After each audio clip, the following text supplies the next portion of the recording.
After 17 days of mystery, we learned today that all that stands between a fragile hope and a brutal reality is one sentence. The government of Malaysia today told the families of 239 people their loved ones will not be coming home. That new evidence concludes the plane plunged into the ocean. So today, what have officials learned that makes them so certain? And what about the debris floating in the water? Is that from Flight 370? We begin with ABC's David Wright on the shattering news for the families. It is therefore with deep sadness the Malaysian Prime Minister delivered the news we've all been dreading. Flight MH370 ended in the southern Indian Ocean. Today in Beijing and Kuala Lumpur, heartbreak. As the Malaysian government announced that the final flight path was narrowed down through data from the satellite firm Inmarsat, tracking pings from the plane. The pings match our plot for the southern route. They do not match the northern route, and therefore the northern route is ruled out. The exact spot it went down, still unknown. Earlier today, new clues. An Australian P-3 spotted debris, a gray or green circular object and an orange rectangular object. We don't yet know if they were from the plane. Searchers marked the area with smoke flares. For a week now, search and rescue teams have been guided by grainy satellite images, combing this remote stretch of sea bigger than California. We've been with them, flying low over choppy seas and heavy fog. Once they find the debris field, the heavy wreckage is liable to be miles away and miles down. Finding it will require submersible drones like these. The computer models that we have done shows that the debris has moved almost 500 kilometers away from where it would have originated from. Because it's been so long. It's been so long and the currents are quite strong. Tonight, an Australian warship is headed in to collect and confirm the possible debris. But if you thought the first part of this search was long and difficult, get ready, because the second part, they'll be flying blind on the ocean floor, deeper than where the Titanic sank. Diane?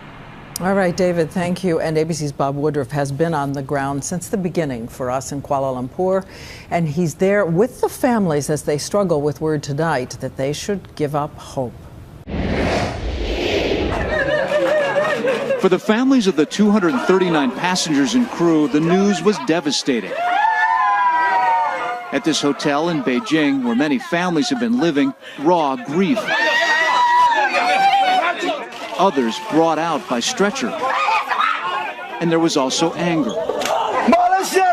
Malaysian Airlines is lying, this man shouts.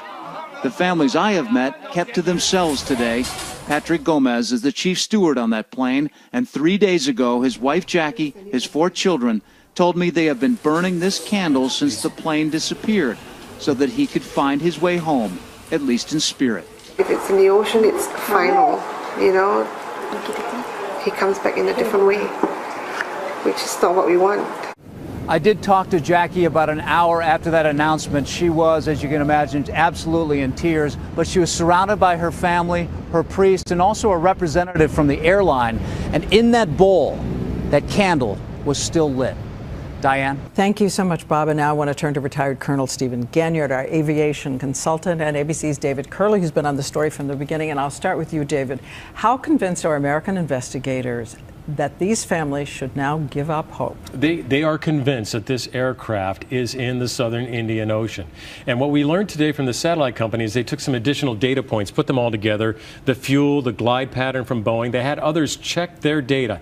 Are we right? Is this where the plane is? Yes, this is where this aircraft is. But the fact that they did it today just says to me they know even more. There's something they're not telling us. Obviously, that national security assets, not only of the U.S.'s, but others have been used in this. And I'm sure they're not telling us everything about where they know, how they know where this aircraft is. Okay, I want to turn to you, Steve, because what about the debris field? We're seeing more and more sightings of debris. What does it say to you?